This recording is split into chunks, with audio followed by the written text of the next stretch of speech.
Hey crew, it is Pitt and I am back with some more Esoterica. We are dealing with The Secret Teachings of All Ages by Mr. Manly Hall. I am reading aloud and discussing as we go along. It's not the format for everybody, but some people seem to get some enjoyment from it.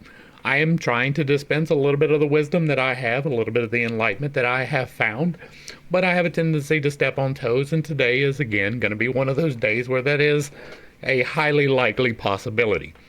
I have some unconventional beliefs. I direct you particularly to the Bible study if you do not understand why, but I do not believe that the Jewish people were the chosen people, nor do I believe that there is some sky daddy waiting to judge you, and that has a tendency to step on people's toes. It is not intentional, but I do not apologize for it. I am here to shed light. I am here to tell. I am not here really to discuss. There is a discussion because I am open to correction, but it has to be something that I have not considered before, and so far nobody's been able to do that. With that being said, if you are unfamiliar with me, any of my unconventional beliefs, or if at any point in time you get lost in the sauce and do not know what I am talking about, please refer to these several playlists that explain a little bit more about me. Towards the beginning of the playlist, it tends to explain a little bit better. I try to be clear as I'm going forward, but sometimes that's not possible. With all of that being said, we are going to dive into the Kabbalistic keys to the creation of man. Let's dig in and see what's up.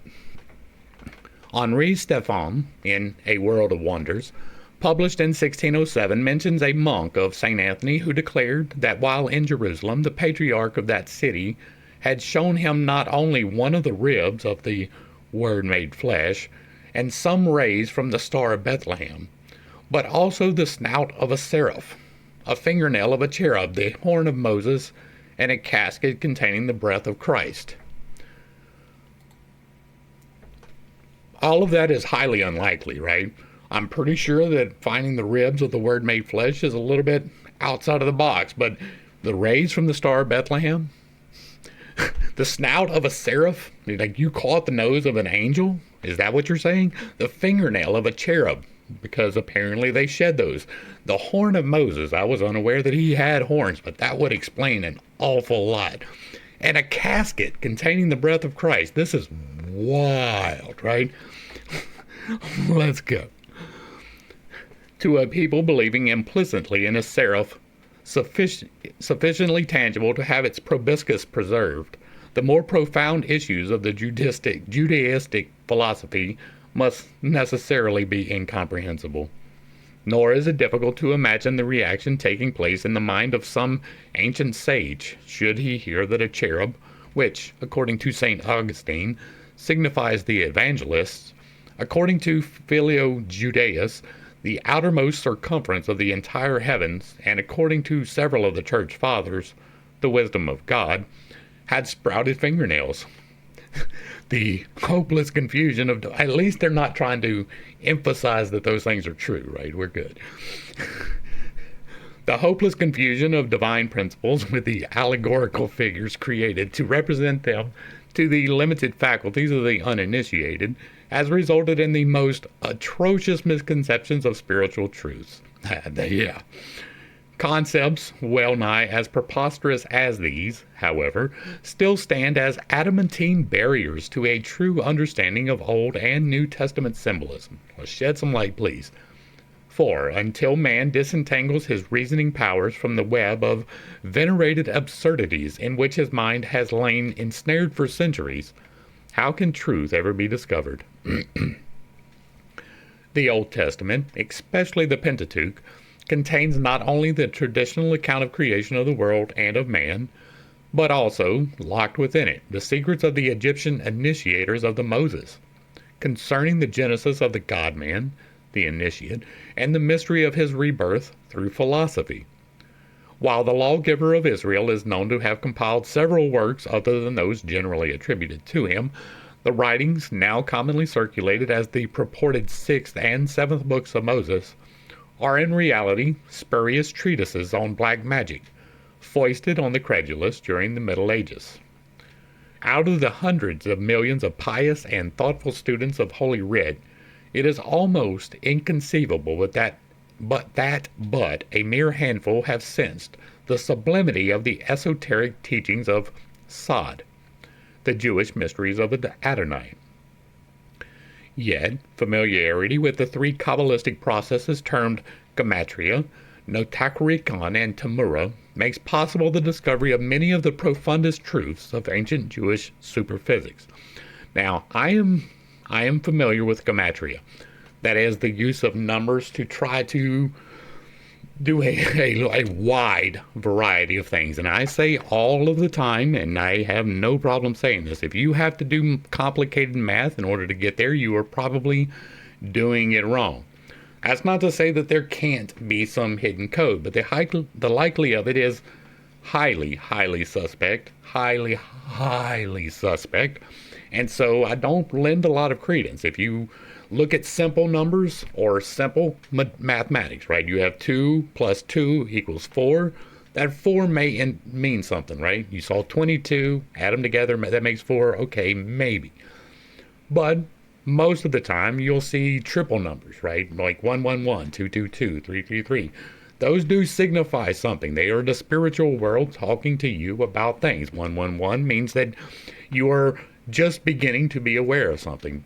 222 means that there's a choice. 333 means that you have to learn something. 444 means you have to understand the thing that you just learned. There's a whole process that these things go through. If you want to see more about that, check out the tarot videos.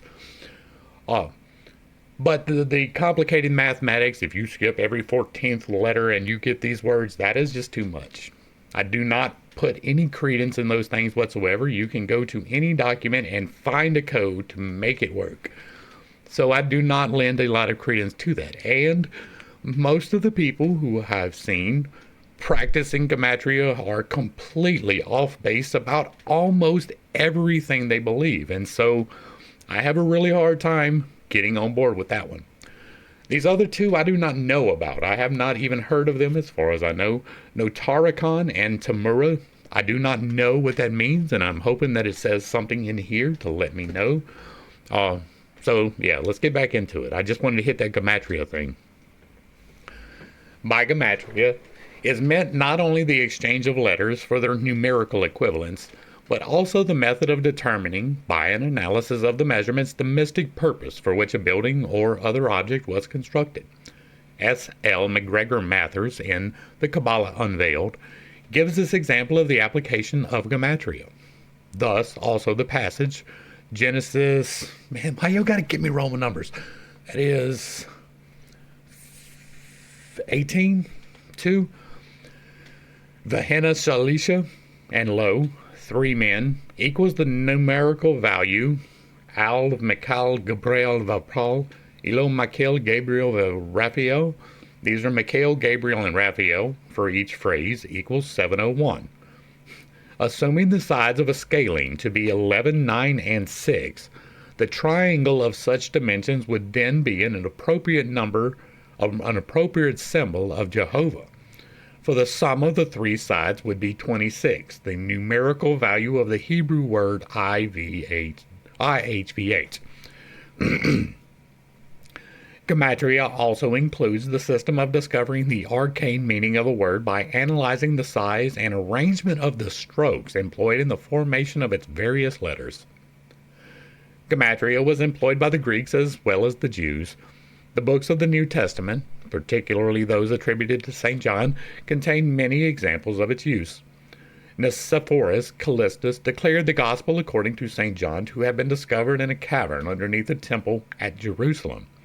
The volume, having been secreted long anterior to the Christian era, the existence of the interpolated material in the fourth gospel substantiates the belief that the work was originally written without any specific reference to the man, Jesus, Yeshua, Joshua. The statements therein accredited to him being originally mystical discourses, delivered by the personification of the universal mind. The remaining Johannine writings, the epistles and the apocalypse, are enshrouded by a similar veil of mystery. And again, I do not believe any of that. By notarikon, each letter of the word may become the initial character of a new word. Thus, from Breshithith, the first word in the book of Genesis, are extracted 6 words, which mean that in the beginning the Elohim saw that Israel would accept the law. Wow. Mr. McGregor Mathers also gives 6 additional examples of Notarikon, formed from the above word by Solomon Mir ben Moses, a medieval Kabbalist. From the famous acrostic ascribed to the Erythraean Sibyl, St. Augustine delivered the word by which Notarikon was expanded into the phrase, Jesus Christ, Son of God, Savior. By another use of Notarikon, directly the reverse of the first, the initial, last, or middle letters of the word of a sentence may be joined together to form a new word or words. For example, the name Amen may be extracted from the Lord is a faithful king. Because they had embodied these cryptic devices in their sacred writings, the ancient priests admonished their disciples never to translate, edit, or rewrite the contents of their sacred books. I don't believe that either. I would have to be hard sold on that. Somebody would have to sit down with me and prove to me in real time that that was real. And I have not seen any type of evidence for that being a real thing. Under the general heading of Tamura, several systems may be grouped and explained in which various letters are substituted for other letters according to prearranged tables or certain mathematical arrangements of letters, regular or irregular. Thus, the alphabet may be broken into 2 equal parts and written in horizontal lines so that the letters of the lower row can be exchanged for those of the upper row, or vice versa. By this procedure, the letters of the word Kuzu may be exchanged for those of Yahweh in tetragrammaton. In another form of Tamura, the letters are merely rearranged. That is the stone which is found in the center of the word, from which the point the earth is spread out on all sides, and that's Yahweh. But when broken into 2, the stone is the Yahweh, which means the placing of God. See Pukade Rakov 71-72. Again, Tamura may consist of a simple anagram, as in the English word live, which reversed becomes evil. The various systems of Tamura are among the most complicated and profound devices of the ancient rabbins. Now, before we get into the vision of Ezekiel, words have power. They absolutely do. The things that you speak and the intention behind them manifest real things in the world. The I am statement, which I have an entire video on, talks about this and how speaking aloud, I am successful, I am growing, I am whatever, is creating that in your life. The toroid that comes out of your mouth wraps you in the space that is the becoming.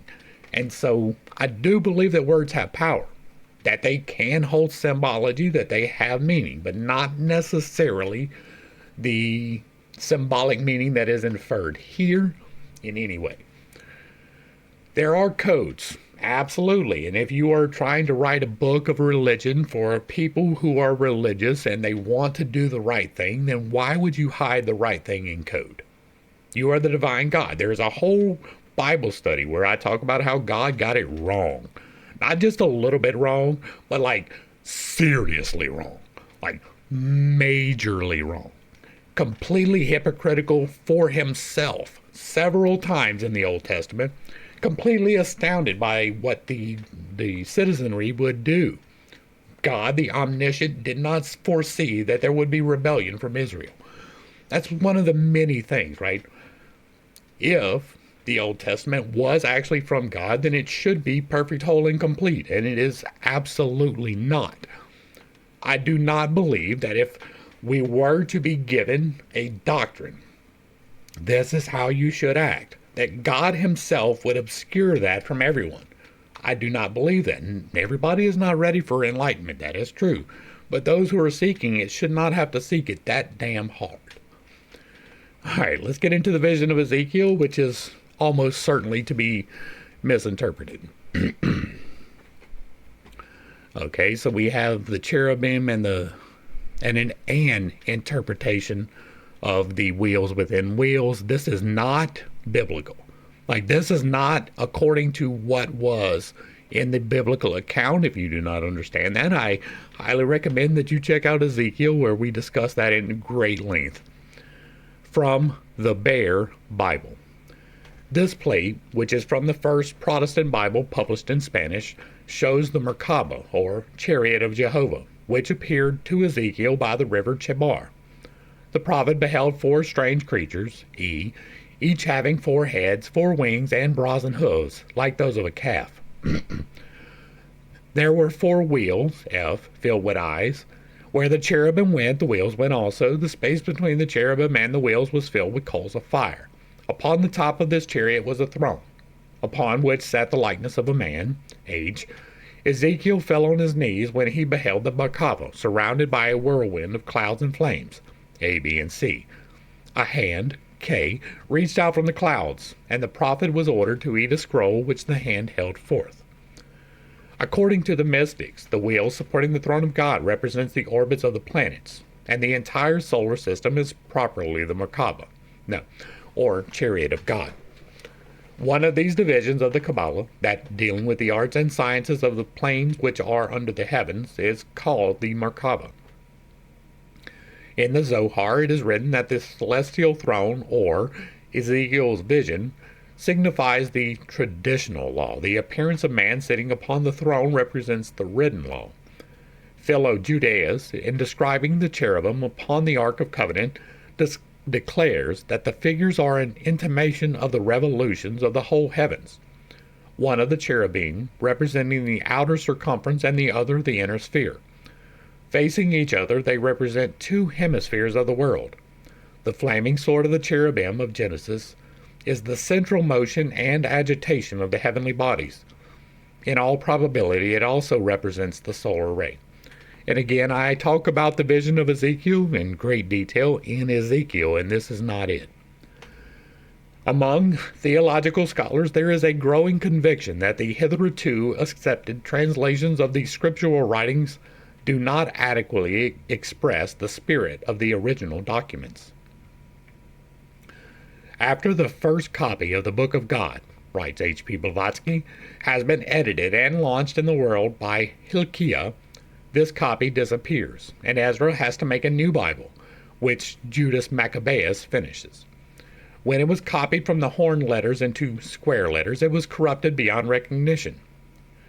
The Masorah completed the work of destruction. Finally, we have a text, not 900 years old, abounding with omissions, interpolations, and premeditated perversions. I am not familiar with the Book of God. Like, somebody leave that link down below, or tell me down below so that I'll remember to look for it. Professor Crawford Howell Toy of Harvard notes, manuscripts were copied and recopied by scribes, who not only sometimes made errors in letters and words, but permitted themselves to introduce new material into the text, or to combine in one manuscript, without mark of division, writings composed by different men. Instances of these sorts of procedures are found especially in Micah and Jeremiah, and the groups of prophecies which go under the names of Isaiah and Zechariah. Sorry. That is true. There has absolutely been intentional distortion of the things that were written. Some of that was implying that Isaiah wrote things that Isaiah did not, and the same is true for Zechariah. Again, I refer you to the Bible study where we have discussed both of these in some great detail. Does the mutilated condition of the Holy Bible, in part accidental, represent nonetheless a definite effort to confuse the uninitiated reader, and thus better conceal the secrets of the Jewish Tanaim? Never has the Christian world been in possession of those hidden scrolls which contain the secret doctrine of Israel. And if the Kabbalists were correct in their assumption that the lost books of the Mosaic mysteries have been woven into the fabric of the Torah, then the scriptures are veritably books within books. In rabbinical circles, the opinion is prevalent that Christendom has never understood the Old Testament and probably never will. In fact, that is true. Like, if you don't understand that, you should definitely check back. There's going to be a lot of that because I have dealt with almost the entirety of the Old Testament. We went through piece by piece in the same manner that I am doing this and stopped and talked about all kinds of things that are just fundamentally flawed in that book. And so Christianity, being based upon Judaism, has to be just as flawed as Judaism is. That is, in short, where this Bible study wound up, even though that is not where I started. In fact, the feeling exists, in some quarters at least, that the Old Testament is the exclusive possession of the Jewish faith. Also, that Christianity, after its unrelenting persecution of the Jew, takes unwarranted liberties when it strictly includes strictly Jewish writings in the sacred canon. But, as noted by one rabbi, if Christianity must use the Jewish scriptures, it should at least strive to do so with some degree of intelligence. In the opening chapter of Genesis, it is stated that after creating light and separating it from darkness, the seven Elohim divided the waters which were under the firmament from the waters which are above the firmament. Excuse me? Hold on. That is patently untrue. I'm scanning. The wheels are turning, but I do not recall them talking about these seven Elohim. They do mention several.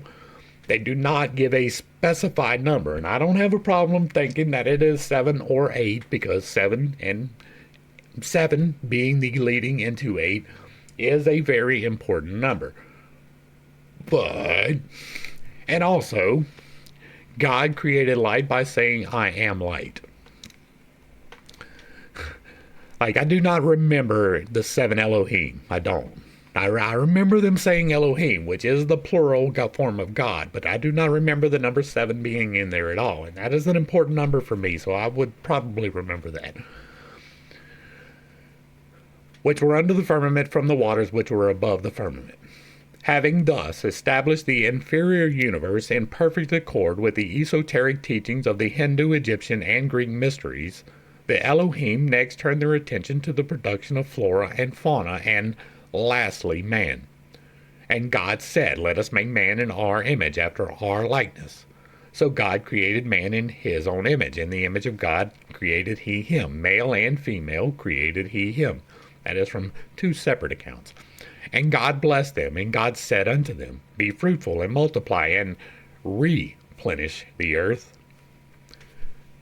That is an important part, right? I missed that in the Genesis, right? It's not just go out and populate the earth. It is go out and replenish the earth. And if you are unaware why that in particular is important, I will put the standalone video here for the 12,000 year disaster cycle, in which we talk about why that is almost certainly true. Consider in thoughtful silence the startling use of pronouns in the above extract from the most perfect example of English literature. When the plural and androgynous Hebrew word Elohim was translated into the singular and sexless word God, the opening chapters of Genesis were rendered comparatively meaningless. It may have been feared that the word had been correctly translated as the male and female creative agencies. The Christians would have been justly accused of worshiping a plurality of gods in the face of their repeated claims to monotheism. The plural form of the pronouns us and our reveals unmistakably, however, the pantheistic nature of divinity. Further, the androgynous constitution of the Elohim, God, is disclosed in the next verse, where he, referring to God, is said to have created man in his own image, male and female. Or, more properly, as the division of the sexes had not yet taken place, male-female. This is the death blow to the time-honored concept that God is a masculine potency as portrayed by Michelangelo on the ceiling of the Sistine Chapel. The Elohim then order these androgynous beings to be fruitful. Note that neither the masculine nor the feminine principle as yet existed in the separate state. And lastly, note the word replenish. The prefix re denotes back to an original or former state or position, or repetition or restoration. See Webster's International Dictionary, 1926. This definite reference to humanity existing prior to the creation of man, described in Genesis, must be evident to the most casual readers of Scripture.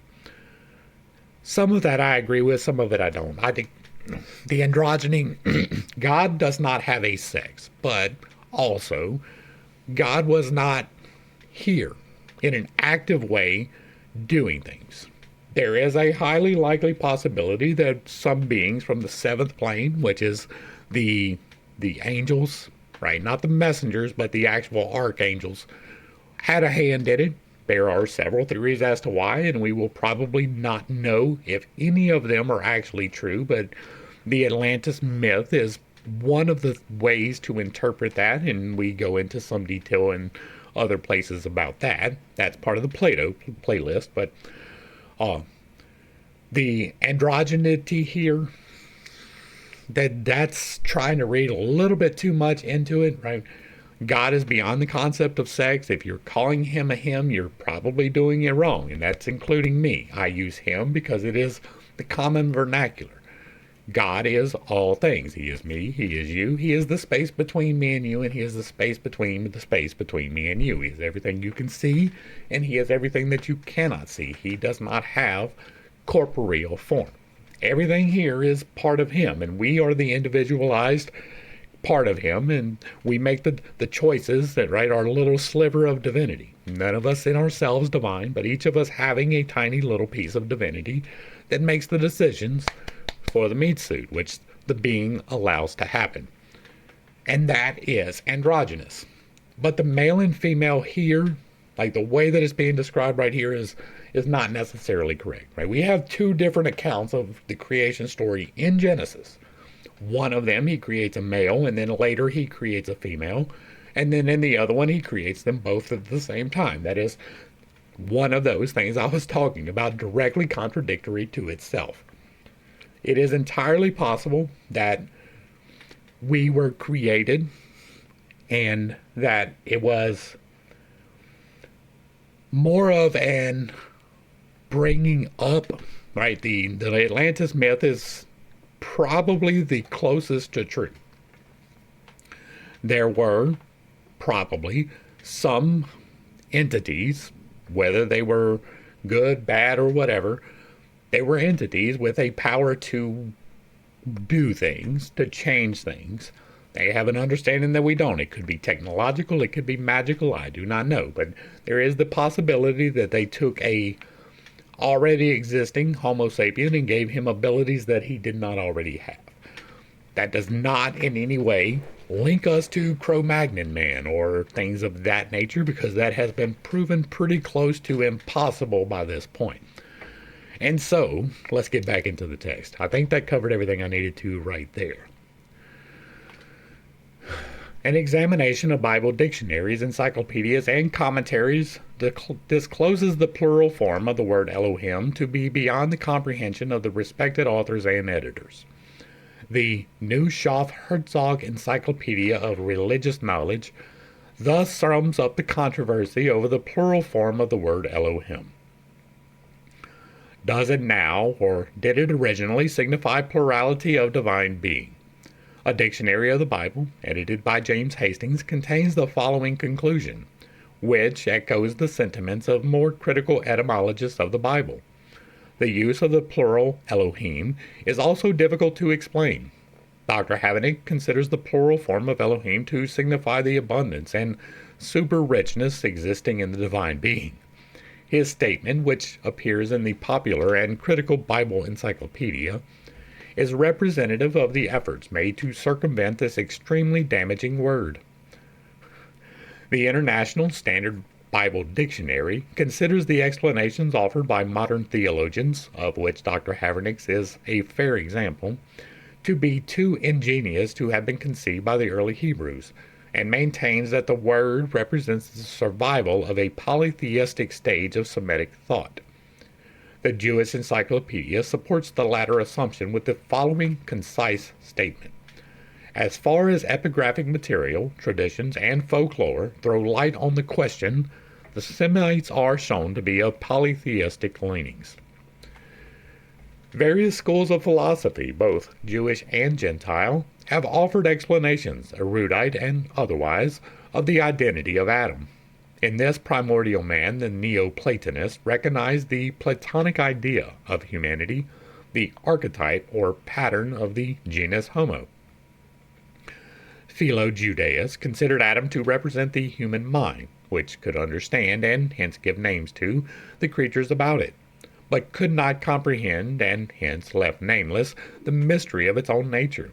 Adam was also likened to the Pythagorean monad, which, by virtue of its state of perfect unity, could dwell in the Edenic sphere. When through a process akin to fission, the monad became the duad, the proper symbol of discord and dissolution, the creature thus formed was exiled from its celestial home. Thus, the twofold man was driven from the paradise belonging to the undivided creation, and cherubim and a flaming sword were placed on guard at the gates of the casual world. Consequently, only after re-establishment of unity within himself can man regain his primal spiritual state. According to the Isarim, the secret doctrine of Israel taught the existence of 4 Adams, each dwelling in one of the 4 Kabbalistic worlds. The first, or heavenly Adam, dwelt alone in the absolutic sphere, and within his nature existed all spiritual and material potentialities. The second Adam resided in the sphere of Bria. Like the first Adam, this being was androgynous, and the 10th division of its body, its heel, Malchuth, corresponded to the church of Israel, that shall bruise the serpent's head. Man, the self-insertion. The third Adam, likewise androgynous, was clothed in a body of light, and abode in the sphere of Yetzirah. The fourth Adam was merely the third Adam after the fall into the sphere of Asiya, at which time the spiritual man took upon himself the animal shell or coat of skins. The fourth Adam was still considered as a single individual, though division had taken place within his nature and 2 shells or physical bodies existed, in one of which was incarnated the masculine and in the other the feminine potency. For further details, consult Isaac Meyer. The universal nature of Adam is revealed in the various accounts concerning the substances of which he was formed. It was originally ordained that the dirt to be used in fashioning him was to be derived from the 7 worlds. As these planes, however, refused to give of their substances, the Creator wrenched from them by force the elements to be employed in the Adamic constitution. So what you're telling me right here is that God was incapable. God could not make the 7 planes give them their substances, or he couldn't convince them, so he had to force them? Are you fucking kidding me?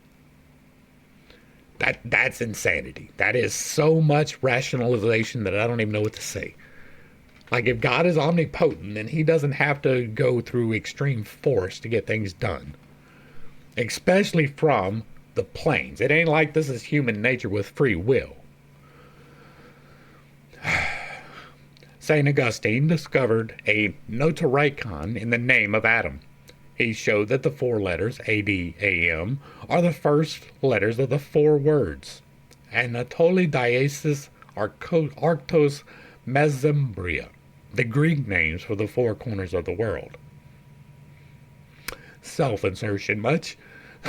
The same author also sees in Adam a prototype of Christ, for he writes, Adam sleeps that Eve may be formed. Christ dies that when the church may be formed.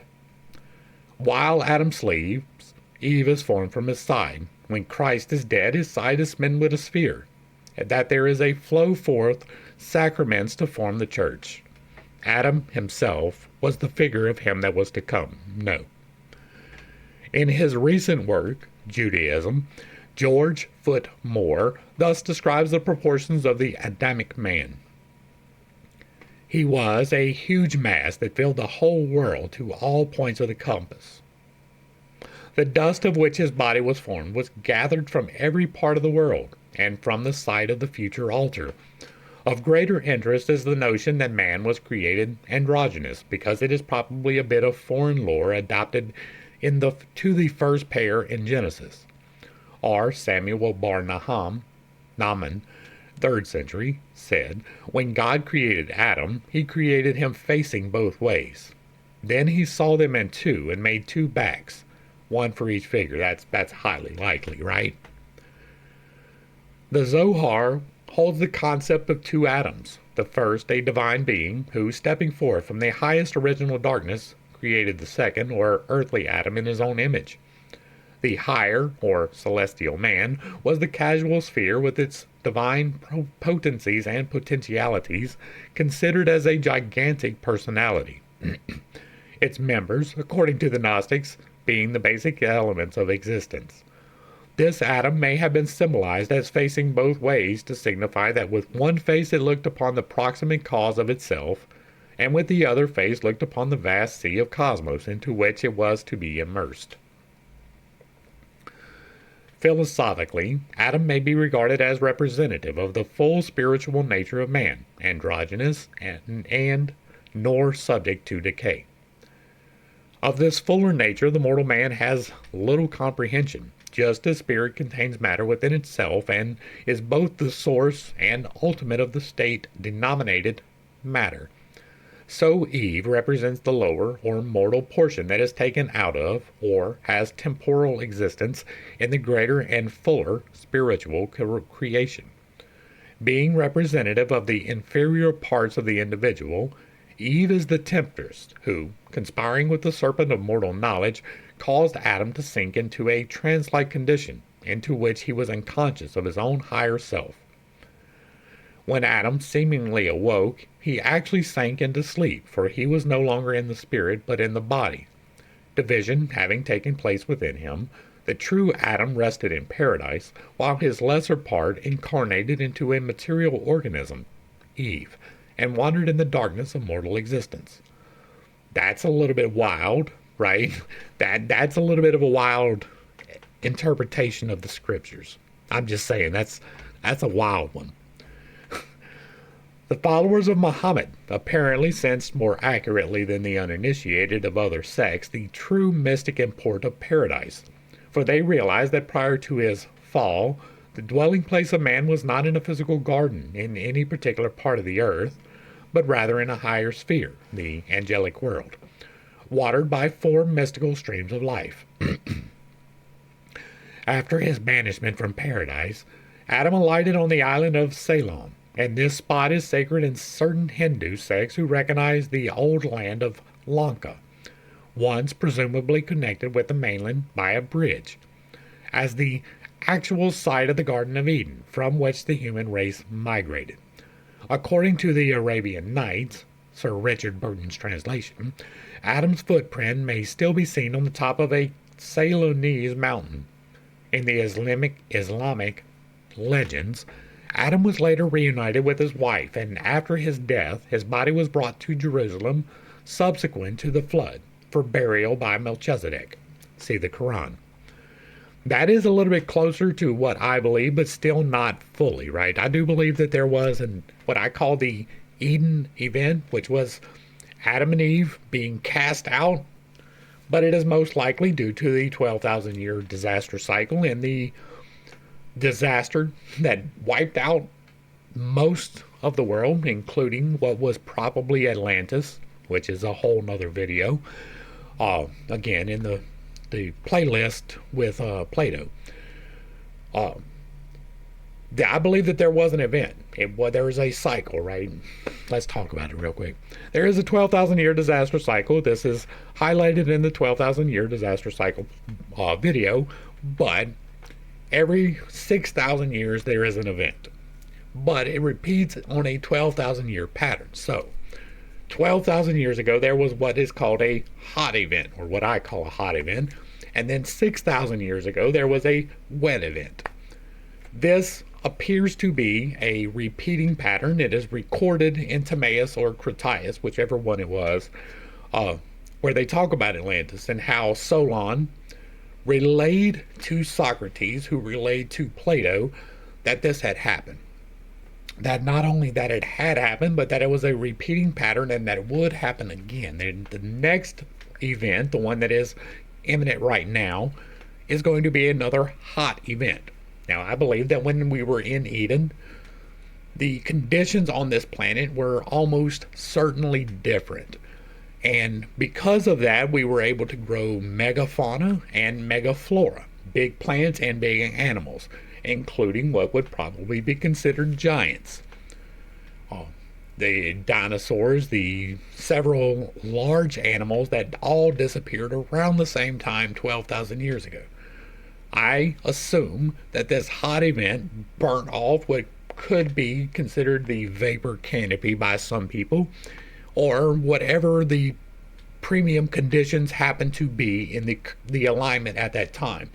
I believe that there was an extra force that came from outside of the solar system, and that it caused this disruption through a grounding process of electromagnetic energies from the sun through the conduit to us, and that it shaped large parts of our world into the current way that they are now. The Electric Universe and the Thunderbolts Project do a very good job of explaining these things in very, very intricate detail.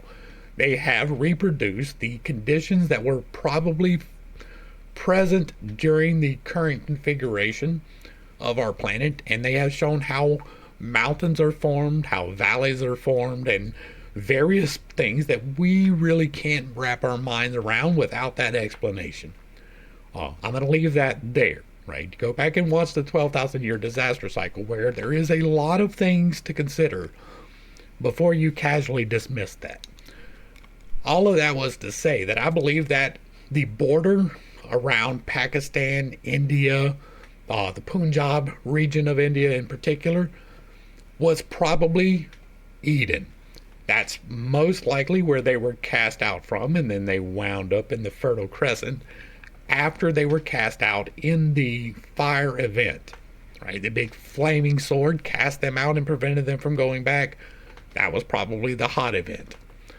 Hopefully I hit that hard enough, and hopefully I wasn't too confusing, but if you need more clarification, again, the 12,000 year disaster cycle, we talk about that for about an hour.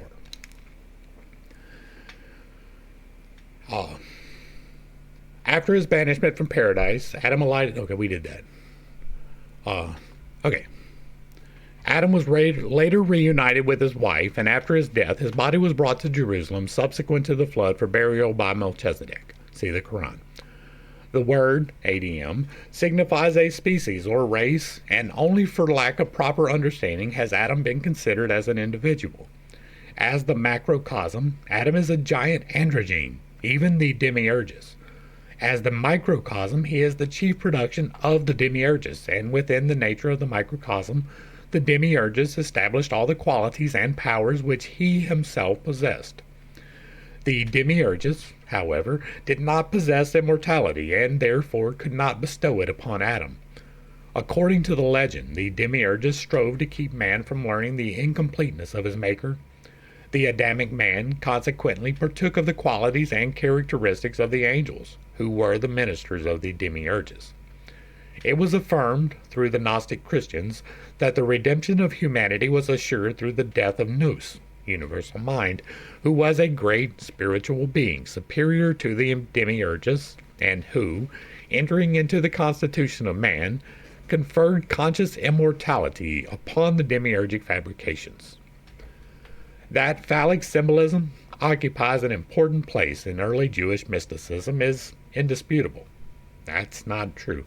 Hargrave Jennings sees in the figure of Adam a type of the lingam of Shiva, which was a stone representative of the creative power of the world generator. In Gregory's work, writes Jennings, is a passage to the effect that Noah daily prayed in the ark before the body of Adam, i.e., before the phallus, Adam being the primitive phallus, the great procreator of the human race. It may possibly seem strange, he says, that this orison should be daily said before the body of Adam, but it is a most confessed tradition among the Eastern men that Adam was commanded by God that his dead body should be kept above ground till a fullness of time should come to commit it to the middle of the earth by a priest of the Most High God. This means Mount Moriah, the Meru of India. This body of Adam was embalmed and transmitted from father to son, till at last it was delivered up by Lamech into the hands of Noah. I have a very hard time accepting any of that. I'm not going to even get into the whys. We have talked about that extensively already, and so, like the phallicism, that is somebody reading something into something. The interpretation somewhat clarifies the Kabbalistic assertion that in the first Adam were contained all the souls of the Israelites. See Sod. Though, according to the Aurea Legenda, Adam was buried with the 3 seeds of the tree of knowledge in his mouth. It should be borne in mind that apparently conflicting myths were often woven around a single individual. One of the profound mysteries of the Kabbalism is that set forth in the Notarikon, based upon the letters of the name Adam, ADM. These 3 letters form the initials of the names Adam, David, and the Messiah. And these 3 personalities were said to contain one soul. I get annoyed when the soul represents the world soul of humanity. Adam signifies the involving soul, the Messiah the evolving soul, and David the condition of the soul termed epigenesis. In common with certain philosophic institutions of Asia, the Jewish mysteries contain the strange doctrine concerning the shadows of the gods. Gazing down into the abyss, the Elohim beheld their own shadows, and from these shadows patterned the inferior creation. In the dramatic representation of man in the mysteries, writes the anonymous master of Balliol College, the Elohim, were represented by men who, when sculpting the form of an Adamite being, of a man, traced the outline of it on their own shadow, or modeled it in their own shadow traced on the wall. This is how the art of drawing originated in Egypt. Are you kidding me? And the hieroglyphic figures carved on the Egyptian monuments have so little relief that they still resemble a shadow. That's wild, too.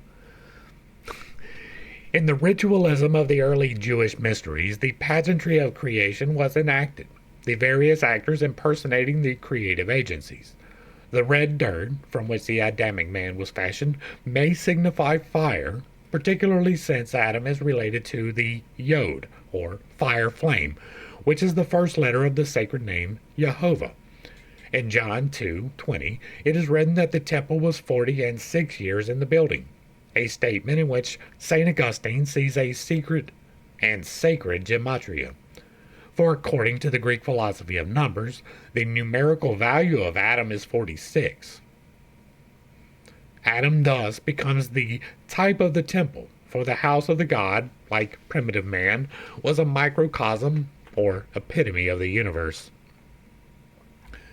In the mysteries, Adam is accredited with having the peculiar power of spiritual generation. Instead of reproducing his kind by the physical generative processes, he caused to issue from himself, or more correctly, to be reflected upon substance, a shadow of himself. The shadow he then ensouled, and it became a living creature. These shadows, however, remain only as long as the original figure of which they are the reflection endures. For with the removal of the original, the host of likenesses vanish with it. Herein is the key to the allegorical creation of Eve out of the side of Adam. For Adam, representative of the ideal or pattern, is reflected into the material universe as a multitude of ensouled images which collectively are designated Eve. According to another theory, the division of the sexes took place in the archetypal sphere. Hence, the shadows in the lower world were divided into 2 classes consistent with the orders established in the archetype. In the apparently incomprehensible attraction of one sex for the other, Plato recognized a cosmic urge towards the reunion of the severed halves of the archetypal being. Or we were created to reproduce, and so we have a burning desire to do so. Exactly what is to be inferred by the division of the sexes as symbolically described in Genesis is a much debated question. That man was primarily androgynous is quite universally conceded, no, and it is a reasonable presumption that he will ultimately regain this bisexual state. As to the manner in which this will be accomplished, two opinions are advanced. One school of thought affirms that the human soul was actually divided into two parts, male and female, and that man remains an unperfected creature until these parts are reunited through the emotion which man calls love. From this concept has grown the much abused doctrine of soulmates, who must quest through the ages until the complementary part of each severed soul is discovered. The modern concept of marriage is to a certain degree founded upon this ideal, and I do not agree with this at all. I do not believe, if we take into account the legends of Atlantis, then okay. According to the legends, men at the time of Atlantis did not have the capacity for reproduction. There is a legend attributed to them that Enki and Inanna conspired together to overthrow the will of Enlil, in that they allowed man to reproduce right before there was one of the 12,000 year events, right? It could have been the hot one, it could have been the cold one. According to the legend, it was probably the wet one, but that would throw a severe kink into the timing of the Bible, because the hot one was Adam and the wet one was Noah. And so there's a large gap of reproduction happening in between there. So there is possibility that there is some truth to this, but not necessarily that we will return to bisexuality. By that, they do not mean taking a penis and a punis, but instead that you will have both sexes. Now, you do have a masculine side, you do have a feminine side. It does not matter who you are. Which one of those is more prevalent is according to your nature. Some men have a more feminine side, some women have a more masculine side, but both of them were created in the sex that they are and were put there intentionally. You are not meant to try to change that. I do not believe that we will return to an androgynous state at all. I do, however, believe that you are meant to assimilate the masculine and the feminine within yourself. There are toxic traits in both of those, and there are wonderful traits in both of those, and it is our duty to assimilate the wonderful and expunge the terrible. I think that covers all of that. We're going to fall back and catch this because I missed it.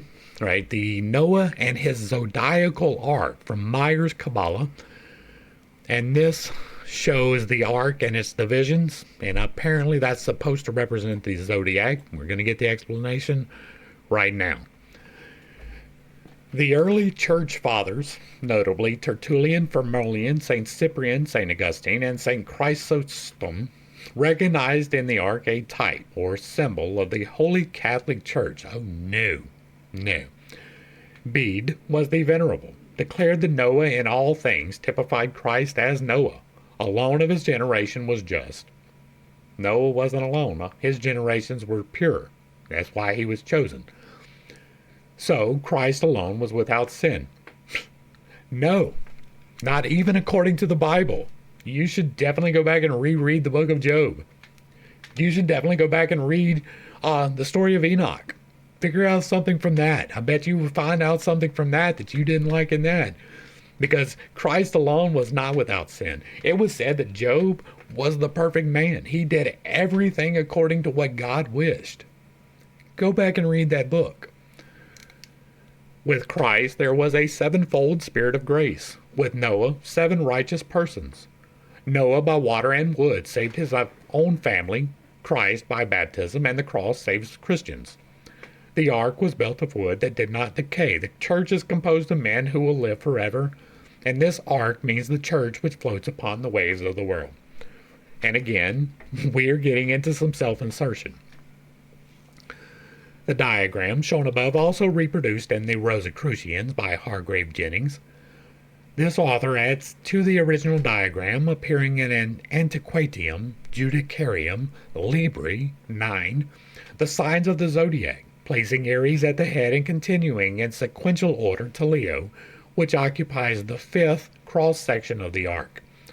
Jennings assigns the panel containing the door to the undivided constellation of Virgo, Libra, Scorpio, which is 3, which is continued into the first subdivision of the second section, and the remaining 4 crescent sections of the constellations of Sagittarius to Pisces inclusive.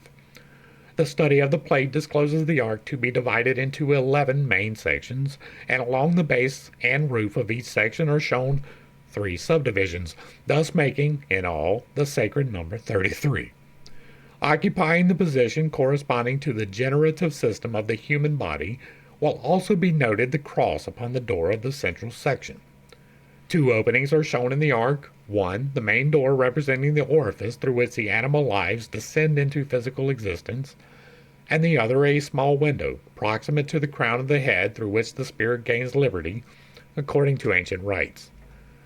When the androgenic Scorpio-Virgo had separated and the balance or harmony made from Scorpio and placed between Scorpio, i.e. male, and Virgo, i.e. female, then appeared the 32 constellations or signs as we now have them. The arc is 3 stories high, perhaps to symbolize heaven, man, and earth. In the figure of man, notice the parting of hair in the middle of the forehead, and the arrangement of the beard, whiskers, mustache, and the hair on the back of the neck and shoulders. That's weird. What? Notice the parting of the hair in the middle of the forehead. What?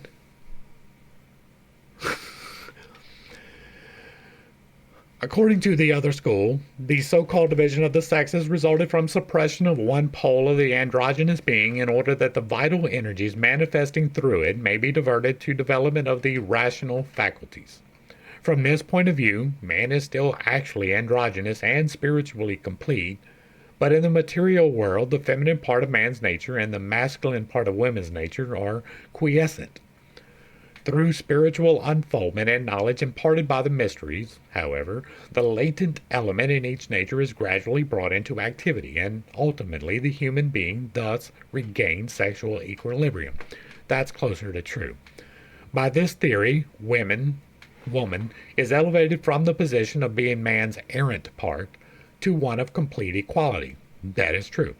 From this point of view, marriage is regarded as companionship in which 2 complete individualities, manifesting opposite polarities, are brought into association, that each may thereby awaken the qualities latent in the other, and thus assist in the attainment of individual completeness. Yes. The first theory may be said to regard marriage as an end, the second as a means to an end. The deeper schools of philosophy have leaned towards the latter as more adequately acknowledging the infinite potentialities of divine completeness in both aspects of creation.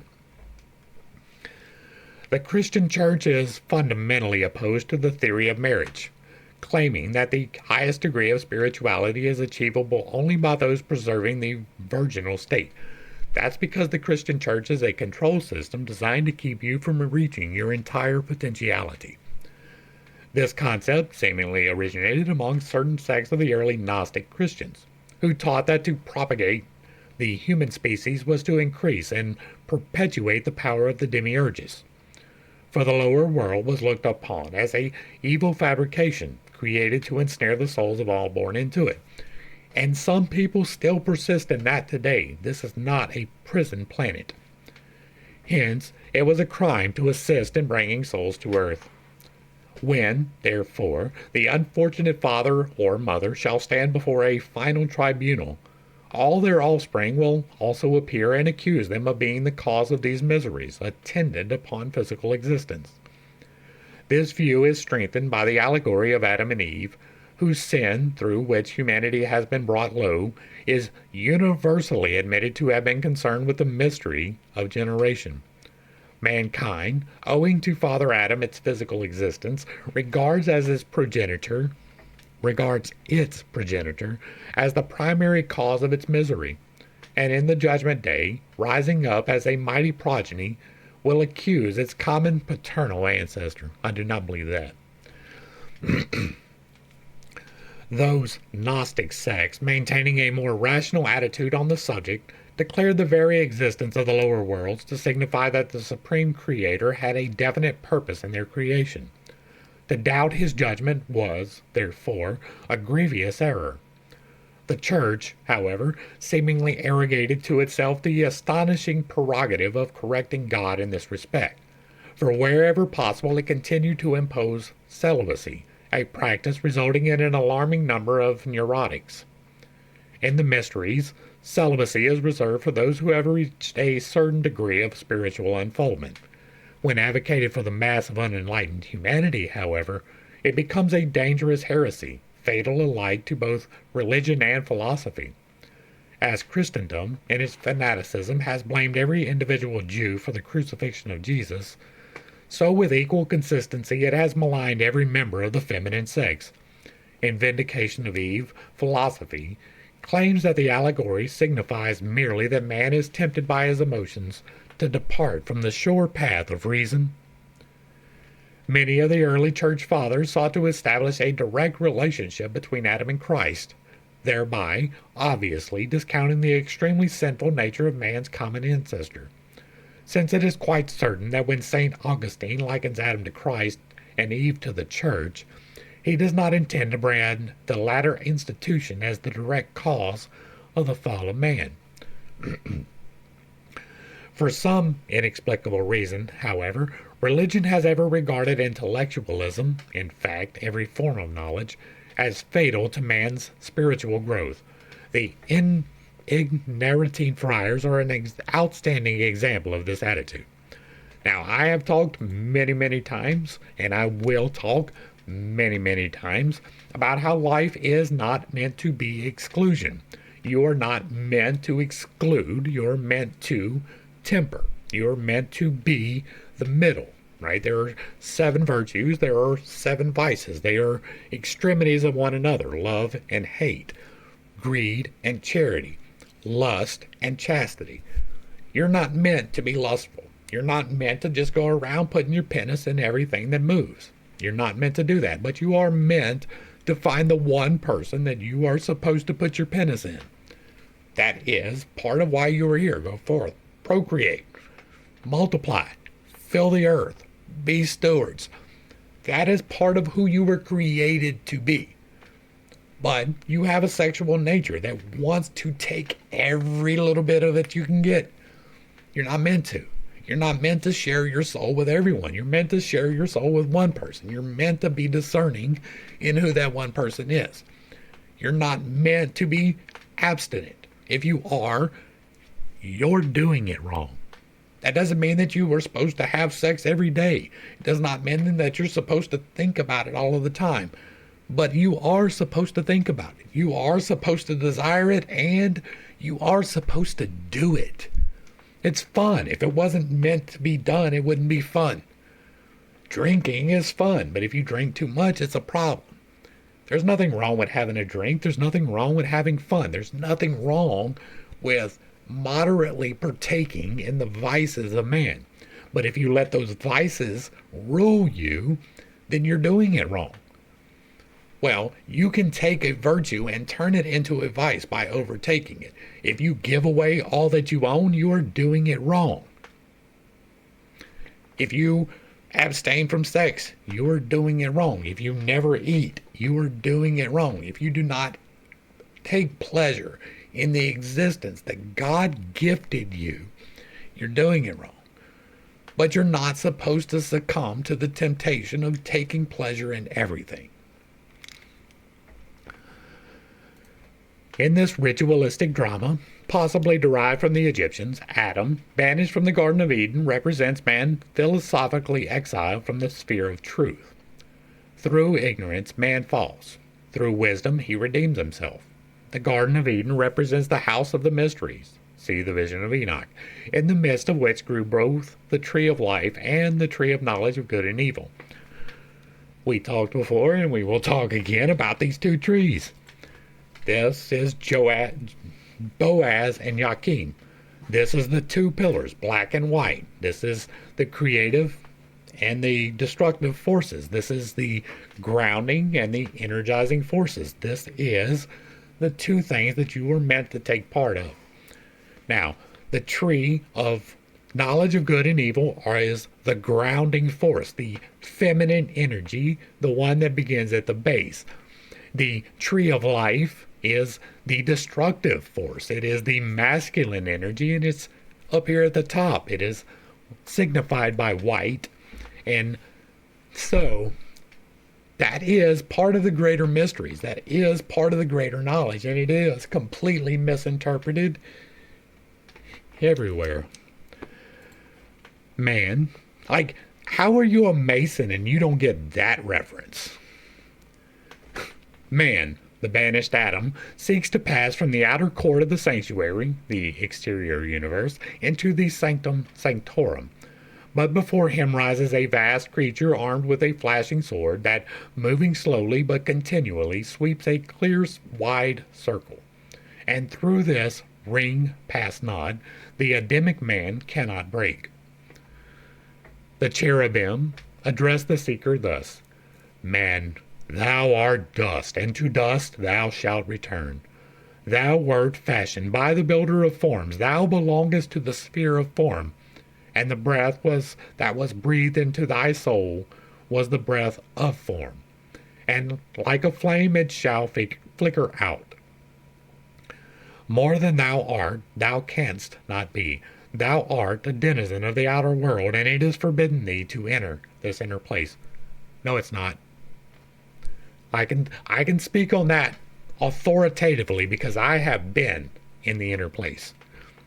That's where I was indicted into the order of Melchizedek. That is the place where I was given the keys of knowledge that I am giving to you. That was the place where all of my direct revelation came from, was right there, and I was not denied entry. That's where I got the word that y'all are looking for. And the Adam replies, Many times have I stood within this courtyard and begged admission to my father's house, and thou hast refused it me and sent me back to wander in darkness. True is it that I was fashioned out of the dirt, and that my Maker could not confer upon me the boon of immortality. That's not true either. But no more shalt thou send me away. For wandering in the darkness, I have discovered that the Almighty hath decreed my salvation, because he hath sent out of the most hidden mystery his only begotten, who didst take upon himself the world fashioned by the demiurgus. Upon the elements of that world he was crucified, and from him hath poured forth the blood of my salvation. And God, entering into his creation, hath quickened it, and established therein a road that leadeth to himself.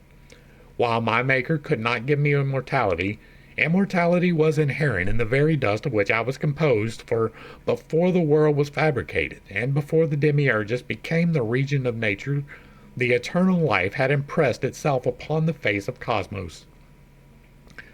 This is its sign, the cross. Do you now deny me entrance? I, who have at last learned the mystery of myself. And the voice replies, He who is aware is. Behold. And gazing about him, Adam finds himself in a radiant place, in the midst of which stands a tree with flashing jewels for fruit, and entwined about its trunk a flaming winged serpent crowned with a diadem of stars. It was the voice of the serpent that had spoken. Who art thou? Demands the Adam. I, the serpent answers, am Satan, who was stoned. I am the adversary, the Lord who is against you, the one who pleads for your destruction before the eternal tribunal. I was your enemy upon the day you were formed. I have led you into temptation. I have delivered you into the hands of evil. I have maligned you.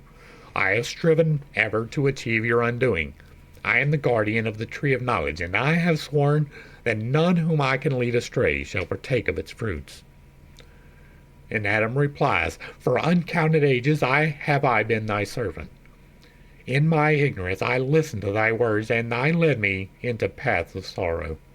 Thou hast placed in my mind dreams of power, And when I struggled to realize those dreams, they brought me naught but pain. Thou hast sowed in me the seeds of desire, and when I lusted after the things of the flesh, agony was my only recompense. Thou hast sent me false prophets and false reasoning, and when I strove to grasp the magnitude of truth, I found thy laws were false, and only dismay rewarded my strivings. I am done with thee forever, O artful spirit. I have tired of thy world of illusions. No longer will I labor in thy vineyards of iniquity. Get thee behind me, Rempter, and the host of thy temptations. There is no happiness, no peace, no good, no future in the doctrines of selfishness, hate, and passion preached by thee. All of these things do I cast aside. Renounced is thy rule forever.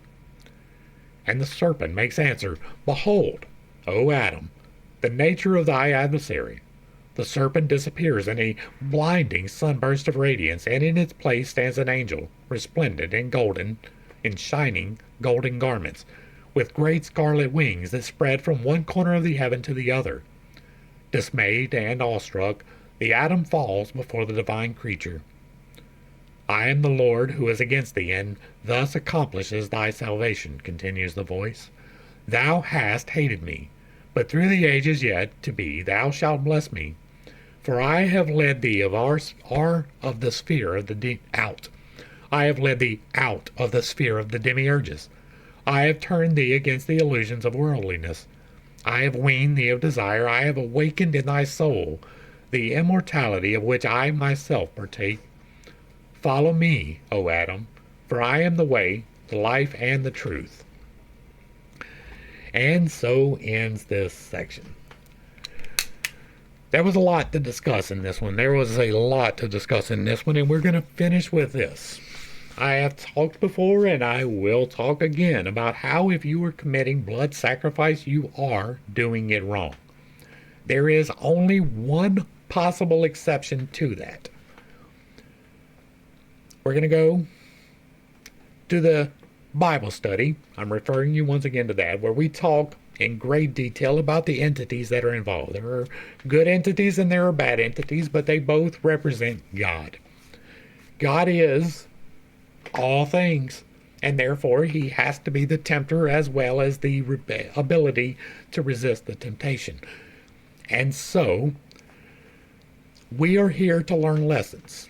We are here to experience the mortal in a way that God cannot, because he is immortal. That is why we are here. That is why we are not immortal. It's not because God could make us immortal. He has immortal beings. He could have made us immortal. There is a purpose for us not being more immortal. There is a purpose for the striving. There is a purpose for the defeats. There is a purpose for the temptation. And all of it is so that you will turn truly to God, without the interference of anyone or anything. There was never a required sacrifice for you to be forgiven of sin. We have talked about that quite extensively in this Bible study. Every single time that there was a blood sacrifice, it was wrong. Every single time. Now, the initiation of the sacrifice of a goat was so that you would feel the consequence of your sins, right? You did this terrible thing, and so you had to pay a consequence. And in order for that to be something that was significant, they took a piece of your livelihood. That goat was your groceries. It was your ability to buy a cloak. It was your ability to pay your taxes to whoever happened to be collecting them. And you had to sacrifice that because you messed up. That was the entire point of the sacrifice. But somehow it got twisted and turned, and that is probably because some entities flourish in the elemental release that is the letting of blood. There are good entities and there are bad entities, and none of the good entities require a blood sacrifice. As a matter of fact, they intervene several times in this book to stop that from happening. Now, the one possible exception of that would be Jesus, because I believe that Jesus was a man who saw the ability to enact the change that God wanted him to enact. If you look at the ministry of Christ, it is completely differently oriented than what came from the crucifixion. Jesus was here telling you, follow God. Do that which is right. Go out and be among the people. He told people, your sins are forgiven without a sacrifice. Before his sacrifice, he was trying to do away with the blood sacrifice. And then what happened? Well, we killed him. And not only did we kill him, but we took what he was trying to do, which was the elimination of the blood sacrifice, and we made a whole religion out of the blood sacrifice. So much so that we intimate drinking the blood of the person. We intimate eating the flesh of a human. That's a problem. Now, I personally believe that that was possibly the best intentioned of all of the blood sacrifices, because he was doing it to stop them. He was like, okay, well, if this is what I have to do, Lord, then I will do it. I will walk this road. I will take it, and we will put an end to the blood sacrifice. But that's not what we did. We developed doctrines behind the blood sacrifice. We have these chalices. We have all of these rituals when he told you to do away with rituals. I don't harp on this a whole lot, but I firmly believe there is nothing Christian about the Catholic Church. The veneration of saints, absolutely not Christian. Praying to the saints for intercession, absolutely not Christian. The ceremonial use of all of the riches that you take from the people, absolutely not Christian. Developing these buildings and the procedures and all of the things, absolutely antithetical to what Christ was attempting to do. I believe that Jesus was here, that he was a man, that he made the sacrifice. I even believe that he could be redeemed from the dead.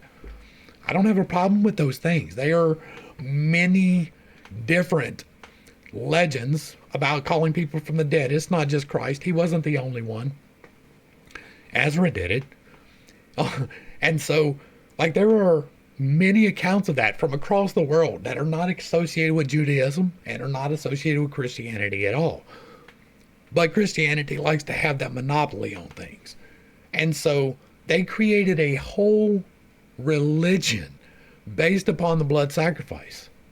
I believe that was completely against what Christ was trying to do. And I know that particular little set of sayings right there, that stepped on some toes. And again, I do not do it intentionally, but there is no way around it. I can't tell you, well, yeah, maybe you're right. I can't do that. I've got different glasses. I got 160 something videos. They're all about an hour or more. Some of them are less, some of them are more, but they're all roughly an hour.